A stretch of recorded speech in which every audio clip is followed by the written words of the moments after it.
उद्देश्य से स्वामी विवेकानंद जी की युवा सोच के साथ विद्या के अधिष्ठात्री देवी मां सरस्वती के चरणों में वंदन करता हूं। अन्य विश्वविद्यालयों से आए हमारे भाई, मेरे समक्ष उपस्थित निर्णायक मंडल और मेरे समक्ष उपस्थित युवा तरुणाई का हार्दिक स्वागत, अभिनंदन, वंदन करता हूं। बात करने चल रहा हूं राष्ट्रीय शिक्षा नीति 2020 के पक्ष में। हमारे साथी कोई शर्मा जी, कोई वर्मा जी, किसी ने बता दिया कि कृषि के लिए कुछ नहीं है, किसी ने बताया व्यवसायिक शिक्षा के लिए कुछ नहीं है। कुछ पंक्तियों के साथ अपनी बातें शुरू करूंगा कि चमन को सींचने में पत्तियां कुछ झड़ गई होंगी, वही इल्जाम हम पर लग रहा है व्यवसायी का, मगर कलियों को जिसने रौंद डाला अपने हाथों से, वही दावा किए अब फिर रहे हैं रहनुमाई का। राष्ट्रीय शिक्षा नीति, मैं सकारात्मकता के साथ चलने वाला व्यक्ति हूं, नकारात्मकता को ध्यान में रख करके नहीं चलूंगा। जिस प्रकार से एक मक्खी को घाव के सिवा कुछ भी नहीं दिखता, उसे पूरा बदन सुंदर नहीं दिखता, उसी प्रकार से हमारे नकारात्मक साथी किसी भी अच्छी चीज को 2 मिनट में नकारात्मक कर देते हैं। राष्ट्रीय शिक्षा नीति जो 1968 में आई, 1986 में आई है, वो भी बहुत कुछ समाहित किए हुए थी, विद्यार्थियों के अनुरूप थी। ऐसा नहीं था कि वह देश को तोड़ने का षड्यंत्र कर रही थी, लेकिन हर चीज के कुछ न कुछ सकारात्मक पहलू होते हैं, कुछ न कुछ नकारात्मक पहलू होते हैं। जिस प्रकार से बिना परिवर्तन के न समाज चल सकता है और न ही प्रकृति चल सकती है, क्योंकि परिवर्तन अवश्यंभावी है, उसी प्रकार से आज के समय में जो अनुरूप शिक्षा नीति है, वह राष्ट्रीय शिक्षा नीति 2020 अति आवश्यक है। वह किस प्रकार से? भाई हमारे कह रहे थे कि जब कोई छोड़ करके शिक्षा चला जाता है तो आकर के पढ़ाई कैसे करेगा। आपको चिंता इस वजह से है कि आपके दिमाग पर प्रेशर पड़ेगा, क्योंकि आप रटने वाली शिक्षा के पक्षधर हैं, और नई शिक्षा नीति जो राष्ट्रीय शिक्षा नीति 2020 है, वो समझने वाली शिक्षा की पक्षधर है, और जो चीजें समझ ली जाती हैं वह जीवन में कभी भूलती नहीं। रटने वाली शिक्षा तो भूल जाती है। जो 5+3+3+4 का एक कॉन्सेप्ट दिया गया, उस कॉन्सेप्ट के माध्यम से एक छोटा बालक हंसते खेलते कूदते सीख लेगा, नहीं तो उस झोले का बोझ जब उसके कंधे पर पड़ता है तो वह भी टूट जाता है। आप बात कर रहे थे कि छात्रों को संस्कारी चरित्रवान नहीं बनाया जा सकेगा। हमारा युवा क्यों चरित्र से भटक रहा है, क्यों संस्कारों से विरत हो रहा है, उसके पीछे का कारण है कि जब वह अपने परिवार से, अपने दोस्तों से अपना बचपना खो देता है तो उसका संस्कार, उसका चरित्र सब कुछ खो जाता है। और यह जो राष्ट्रीय शिक्षा नीति में 5+3+3+4 का कॉन्सेप्ट दिया गया है, जिसमें अंतःक्रिया, अन्वेषण, अपने अनुभवों के माध्यम से, अपने योग्यता के आधार पर सीखने की जो चेष्टा होगी, उस योग्य विद्यार्थी बनेगा जो आगे चल करके एक बेहतर राष्ट्र का निर्माण कर रहा होगा। हमारे साथी ने कहा कि कृषि को लेकर के कुछ नहीं है। मैं बताना चाहता हूं कि अभी तक मैं मानता हूं कि 9% विश्वविद्यालय कृषि के हैं, लेकिन उसमें जो नामांकन की संख्या है, हम अपने आप को कृषि प्रधान देश कहते हैं ना, लेकिन मेरा मानना है कि हमारा देश कृषि प्रधान देश नहीं, यद्यपि कृषि उद्यमी प्रधान देश है। और राष्ट्रीय शिक्षा नीति में इस चीज का प्रावधान किया गया है कि कृषि से संबंधित जो विषय होंगे उनको उभार करके छात्रों को पढ़ने का मौका दिया जाएगा, जिससे नए नए अनुसंधान, नए नए शोध, नए नए तकनीकी के माध्यम से, वन ड्रॉप मोर क्रॉप के माध्यम से उस कृषि को बेहतर किया जा सकेगा, और कृषि के क्षेत्रों से नए नए उद्यम निकाले जाएंगे, और हम वैश्विक स्तर पर अपने कृषि को भी बेहतर कर सकेंगे। आप व्यवसायिक अध्ययन की बात कर रहे थे। मैं व्यवसायिक अध्ययन का विद्यार्थी हूं। जब कभी मन में विचार आते हैं तो एक छोटा सा युवा निकल करके करोड़ों की कंपनियां खड़ा कर देता है, स्वावलंबी हो जाता है। आज भारत आत्मनिर्भर भारत की बात कर रहा है, स्वावलंबी भारत की बात कर रहा है। नौकर बनने की परंपरा खत्म कैसे होगी? वह खत्म इस प्रकार से होगी जिसका प्रावधान राष्ट्रीय शिक्षा नीति में किया गया है। राष्ट्रीय शिक्षा नीति के माध्यम से प्रत्येक महाविद्यालयों, विश्वविद्यालय कैंपसों में इंक्यूबेशन सेंटर की स्थापना की जाएगी। कहते हैं ना कि हम युवा हैं, काल को भी काल से दिखते रहे हैं, देश का सौभाग्य अपने खून से लिखते रहे हैं। हम अगर जो ठान ले, युग को नई तस्वीर देंगे, गर्जना से दुश्मनों का हम कलेजा चीर देंगे, गर्जना से दुश्मनों का हम कलेजा चीर देंगे। हमारा दुश्मन कौन है? आज जो युवा पीढ़ी इस बात पे गौरव नहीं कर पाती है और कहती है बेरोजगारी है, बेरोजगारी है, बेरोजगारी है, हमें नौकरी चाहिए।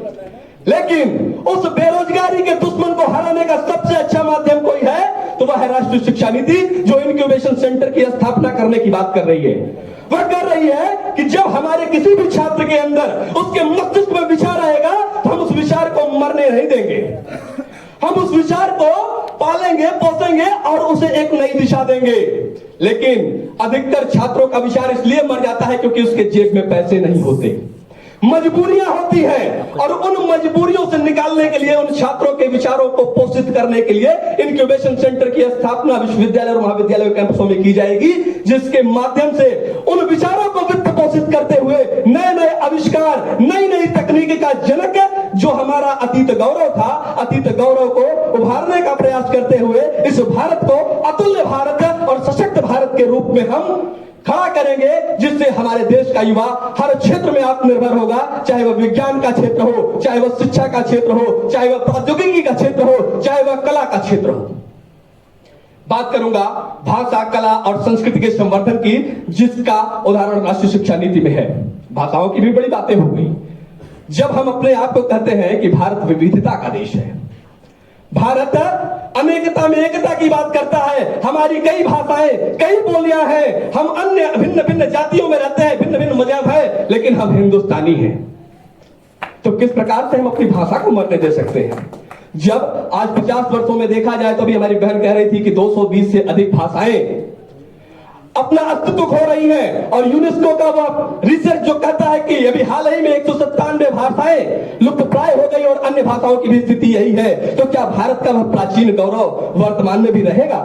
उसके लिए राष्ट्रीय शिक्षा नीति अति आवश्यक है कि हम अपने भाषाओं को संजोएंगे, हम अपनी संस्कृति को संजोएंगे, हम अपनी सभ्यता को संजोएंगे, हम अपने चरित्र को संजोएंगे, हम अपने इतिहास को पढ़ेंगे, हम अपने गौरव को देखेंगे, और हम इस भारतवर्ष को भारत का विश्व गुरु बनाने की तरफ अग्रसर होंगे।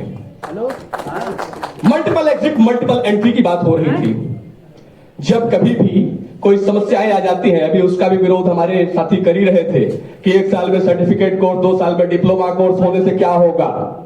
साहब ये होगा कि जब एक विद्यार्थी का पिता कहीं से फीस काट करके, अपना पेट काट करके फीस भरता है और उसकी पढ़ाई पूरी नहीं हो पाती, तो पढ़ाई बीच में छूट जाती है। आज विद्यार्थियों के लिए वह साधन मुहैया है कि अगर 1 साल के बाद उसकी पढ़ाई छूट जाएगी तो उसके हाथों में कुछ तो आएगा, और जब उसके पास आर्थिक संपन्नता होगी तो अपनी पढ़ाई पूरी करेगा, और वह अपनी पढ़ाई को पूरी करने के साथ साथ कभी कभी कुछ मजबूरियां ऐसी आ जाती हैं, जिन मजबूरियों का सामना हर विद्यार्थी को करना पड़ता है, और उन मजबूरियों नौकरी कर सकता है, और जब उसकी इच्छा चाहे वह नौकरी छोड़ करके पढ़ाई कर सकता है।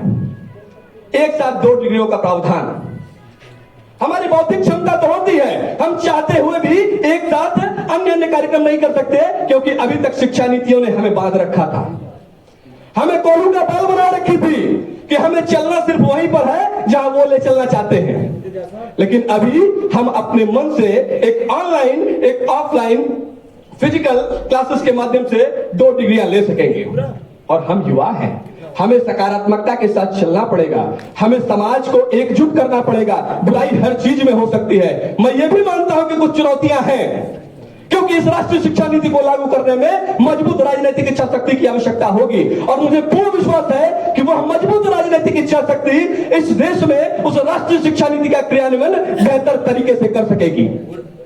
क्योंकि कहते हैं कि उगता है सूरज तो आकाश बदल जाता है, मन में दृढ़ संकल्प रहे विश्वास बदल जाता है, और जब जब युवा जाग कर लेता है अगड़ाई, सच कहता हूं तब तब ये इतिहास बदल जाता है, सच कहता हूं तब तब ये इतिहास बदल जाता है। तो राष्ट्रीय शिक्षा नीति इन युवाओं के लिए ही है, और हमें ही सकारात्मकता के साथ चलना पड़ेगा, क्योंकि यदि हम ही नकारात्मक हो जाएंगे तो इस देश का विकास कौन करेगा, इस समाज का विकास कौन करेगा। और बात हो रही थी मूल्यांकन की, तो मूल्यांकन नहीं करेंगे, अवलोकन करेंगे, और 360 डिग्री का अवलोकन जो राष्ट्रीय शिक्षा नीति में बताया गया उसमें यह है कि शिक्षक भी अवलोकन करेंगे, हमारे साथी भी अवलोकन करेंगे। और सबसे अच्छी बात राष्ट्रीय शिक्षा नीति में यह है कि हम स्वयं से स्वयं का आकलन करेंगे, स्वयं से स्वयं का अवलोकन करेंगे। कहते हैं ना, हम सुधरेंगे जग सुधरेगा। और जब व्यक्ति स्वयं से स्वयं का आकलन करता है तो कभी गलत नहीं हो सकता।